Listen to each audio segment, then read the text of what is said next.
You're listening to Women in Wellness, a program to help you create gorgeous growth for your blissful business in health and wellness. I'm Dr. Gabby, holistic health expert and founder of Women in Wellness, a one-of-a-kind course and community designed to empower and inform you about how to build a purposeful and profitable holistic business. And I'm very excited today because I have a beautiful guest, Rebekah Borucki. Rebekah is the founder of Blissed in Wellness Movement, a meditation guide, author, speaker, TV host, and happily married mother of 5. Welcome, Bex. How are you?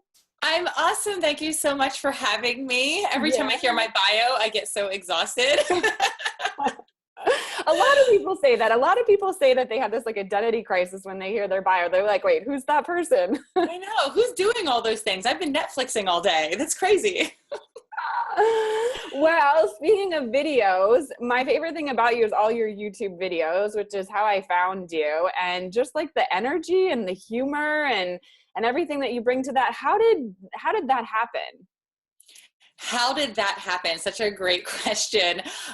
Well, I love being a performer. From the time I was 12 years old, I thought I was going to be a motivational speaker. I used to watch talk shows and I wanted to have a talk show. And I was struggling. I was about 28 years old. I was really struggling with anxiety and depression, a reemergence of something that I had been struggling with my entire life. And I went to my general practitioner. She prescribed antidepressants almost immediately without even really talking to me. And I was like, that doesn't really feel right for me. And I've had a history with psychiatric drugs. So I was like, I just don't want to go that route. Did a little research on the internet. Thank God for the internet. I Googled it and I joined a gym. That's the short version. I joined the gym. I really got into fitness. I started training. I thought it would be cool if I could put videos up for my clients so that they would be able to work out without me. And strangers started watching me. And, from that, I put up more fitness videos. Then I went to yoga, started sharing meditation. And here we are today, about 900 videos later. Unbelievable. It's so many people that I work with, like girls who want to get into the health and wellness scene. They'll say, I don't know what to do. Should I blog? Should I make videos? Should I Periscope? What should I do? So how did you know that that was the right thing for you? I didn't. I never knew that it was the right thing. And it's funny because being in this world now, especially post TV show, where I've met so many incredible health coaches and wellness celebrities, there's this whole world of entrepreneurs and, women helping each other and learning from each other. But I wasn't part of any of that. I was really this kind of like lone wolf out there, just doing what I felt good doing. And that's always my first piece of advice for anyone is do what you like and do what you're going to do, basically. So it's like, what platform should I join? Well, the one that you're going to be active on, basically, So yeah. I did YouTube and Facebook to start. I really loved it. They're still my mainstays. I dabble in other platforms, but these are my favorites. You have a big Instagram following too, though, don't you? Your big hashtag. I don't know what big is. I enjoy Instagram because I'm an oversharer. I love showing people pictures of the behind the scenes of my life. I think sharing is caring. But yeah, I like Instagram too. I like them all. I just like to, be on display, basically. Nice. And some people might look at your work and say, oh, she must have always been successful. It must have been effortless for her. Can you give them a reality check about how much work we have to do to actually make this happen? Well, I think that there is a such thing as overnight success in the way that if you are kind of showing up on a constant basis, you can be discovered overnight. You can have that, that big level up moment. But I truly believe that you should just be showing up constantly for life in every single way. So my background, had very humble beginnings. I was raised, I tell the story a lot, but I was raised in poverty, in and out of the welfare system growing up. When I started Beck's life, I was on food stamps. I was a single mother of 3. And I was just looking for something to do to, ease that burden of anxiety and depression and daily struggle. So I didn't have any money. I didn't invest anything in my business until I had a TV show. Never invested even $1. It was really just about getting out there, learning the ways that I can help myself, learning ways to communicate with people most effectively. And I don't recommend doing everything yourself if you have the means to not, but it's possible. And just showing up on a consistent basis, no matter what, every single day, no matter the outcome, being very detached from the numbers, the likes, the views, the shares, just doing it because I really loved it. And I think that that's proven to be the recipe for success for me. Yeah, that's really beautiful. I think so many people, they start and stop, or they start one thing and then they get excited about something else, and then they start that and then a third thing, and then they end up being really fragmented. It doesn't mean you can't have the interest in fitness and yoga and meditation and different things, but you have to consistently, right, be putting out, a clear, program for people or offering or something. It has to be somehow consistent. I think that's Yeah, I think that when it's true to you, then it's easy to be consistent. So I did change 100 different times over the years. I went from full fitness to yoga to meditation to God knows what I'm doing today. Well, we know what you're doing today. You have a book coming out and you have these products coming out. Like, tell us what's happening now with all this exciting stuff. So I do have a book deal with Hay House. Praise Jesus. I'm so excited about that. It was something that I dreamed about and that I wanted and I went after and I received. So thank you for that. So I have that book coming out in January 2017. You Have 4 Minutes to Change Your Life. And it's based on my 4-minute method of meditation that I've used since I was 11 years old, basically. And I have my online community, which is beautiful and thriving. My favorite thing going on right now is my Look How Dope challenge. It shows everyone how dope their life can be no matter where they are. The truth of that is that, I was in an abusive marriage for 10 years. And throughout that time, even though I felt very stuck, the reality was I wasn't stuck. I was able to be free within my own thoughts and my own prayers and my own meditation practice. So through meditation and prayer, I was able to see the beauty in every single day. I was able to still grow and evolve within this very, very, traumatizing and difficult situation. And that's the message that I want to get across through the Look How Dope challenge and through my book as well. But that's a really fun thing that I have happening right now. And it's free. Yeah.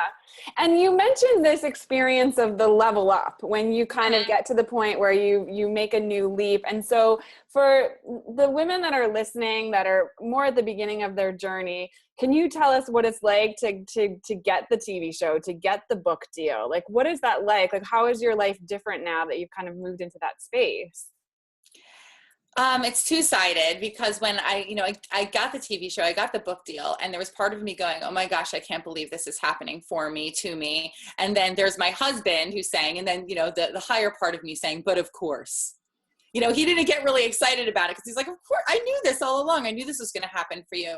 So I think that, there's that whole acting as if and faking until you make it, but you really have to have that kind of course attitude. And that of course attitude allows you to take these big steps and say things that you don't necessarily feel comfortable saying and putting yourself out there. And for me, that manifested in a way of, reaching out to people that I thought were, too big for me to work with, reaching out to Chris Carr and saying, can I do an interview with you? But because I was such a huge fan of hers and because I loved her so much and I had been sharing her things for years and telling my audience about her and talking about her online, when I reached out to her, her response was, or the response from her creative director was, oh, we know exactly who you are. Of course, Chris wants to do an interview with you. Come on down.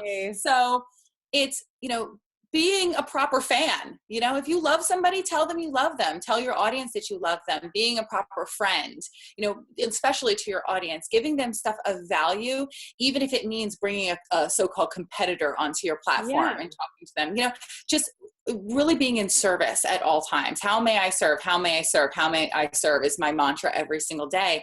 And through that, gosh, it's like the rewards are tenfold. And you could do that at any size. Call me and ask me to be on your platform and I'll ask you to be on mine. Yeah. That's one of my favorite things about the health and wellness space is I feel like more so than in other, I don't know, other kinds of business. I feel like there is more open-heartedness when it comes to collaboration or sharing what other people are doing. I mean, at least that's how it is in my community. Like, we promote the work of each other, and we, share the work of each other. That's been my experience. That's one of the values, I think, of kind of being in this industry.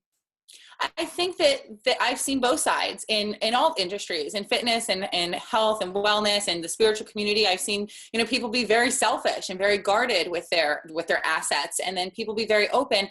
And it's about, surrounding yourself with the right people who align with your values, all of those night workers and because I've found some pretty bad apples in this industry too. And it's just like, but you know what? That's their path, and you just gotta let it go. Right. And what goes around comes around, and everything works out in the end. Yeah, you mentioned this idea of like taking a risk and getting out of your comfort zone and reaching towards people who you think are too big and stuff like that. How much do you think that attributes to, accomplishing your goals and getting more done? Like, how far out of your comfort zone do you have to get, do you think? I'm always uncomfortable. Yeah. Like 100% of the time. Me too. Yeah. And as soon as I get comfortable, and I think this is just my nature, as soon as I get comfortable, I get tremendously bored. Yeah. So a lot of it is about being out of my comfort zone, but I'm also a person who's come from a place of social anxiety, come from a life where everyone told me that I was much smaller than I was. We don't have enough money, or we don't deserve that, or you can't get an education because you're not the type to be an educated person, or you're not the type to be rich. So I've heard those messages my whole life. So everything feels bigger now. Everything feels uncomfortable. But I love that. There's a thrill in it, because I posted today on my Instagram about, where confidence comes from, where courage comes from. And it comes from doing the thing and not dying. Yeah. Because if you're someone with anxiety, you think everything's going to kill you. Like, I can't ask for a book deal. I'll just die. So I did it. And I didn't die. I didn't die. It's like, okay, I didn't die. I could do this again. So I try it, and little by little, the confidence builds.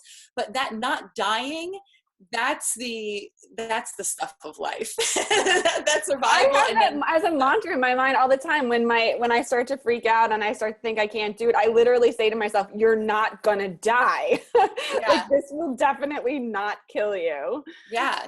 Even though it feels like it sometimes. I've definitely felt in moments that I could just keel over and die, but not dying and having that success on the other side of just like, I'm still alive, keeps me going. Yeah. And you have such a passion and an energy. I know that we were talking before the call about how you've been scheduling more time for yourself now that you've kind of gotten. So how do you take that time to take care of yourself or to create space for creativity and stuff? How do you do that? It all comes back to my mindfulness practice. It comes back to meditation. I don't believe that meditation is for getting relaxed or calming down or finding peace. I think that that's a side effect, or like a fortunate outcome. I believe that meditation is about contemplation and focusing on one thing at a time. So that's how I schedule my week, my days. So every day I just have one thing on the calendar. And I know that sounds crazy to a lot of people because they feel like they have to get so many things done. And I'm just here to tell you that you have to have faith that if you're taking care of yourself and you're focusing on one thing at a time, so maybe you schedule 2 things in your day or 3 things, but just all focus on that one thing, your success will come. The kind of success that you really want, that includes happiness and peace and good relationships and good sleep and good digestion. Like, you poop every day, like things like that. That's true success. So I just make space by just concentrating on one thing. And it's so rewarding. I feel so good. I feel so free. Yeah. And so many people, I feel like, are handcuffed to the computer, to Facebook, to the cell phone, I was teaching this workshop yesterday, and I said, by show of hands, how many of you are busy all the time and feel like you're never not busy? And it was 90% of the people. It's it's such an imbalance, right? Who wants that? I think about my old age a lot, and I do think in terms of, how I'm going to look back at this time. And I'm raising children. I have 5 children. So I look at the 18-year-old and all the times that I can't remember, or the times that I hurried past because I couldn't wait for her to say her first words, or for her to take her first steps or go to school, or always the next step. And I miss so much. But now that I've had this new practice with the two littlest ones, my 5-year-old and my 18-month-old, it's like I remember every moment because I was so fully present. So time actually doesn't fly when you're having fun. It slows down and spreads out. Yes. Yes. It expands. Yes. Time flies when you're busy and distracted. So don't do that. Yeah. Make your life long. Mm-hmm. Amen. That's amazing. I love it. Okay, so if people want to join the Bex fan club or do the dope challenge or any of these things, how can they find you and love you? Okay, so I love social media, and I'm at Bex Life everywhere, on every platform except Vine. I'm newly on Snapchat, so go watch the scary stuff that I'm putting there. So I'm at Bex Life everywhere. And lookhowdope.com. I would love for you to join that. Lookhowdope.com. Yeah, it's a Nice. 21-day mantra challenge. It'll go straight to your inbox. It's excerpts from my book, and it's just a lot of fun. Nice. Well, I'm super grateful that you just spent some time with us and told us about your awesome life. Thank you so much for being here. Oh, thank you. It was my pleasure. Thanks so much for listening to this episode. You can join the Women in Wellness Club at women-in-wellness.com.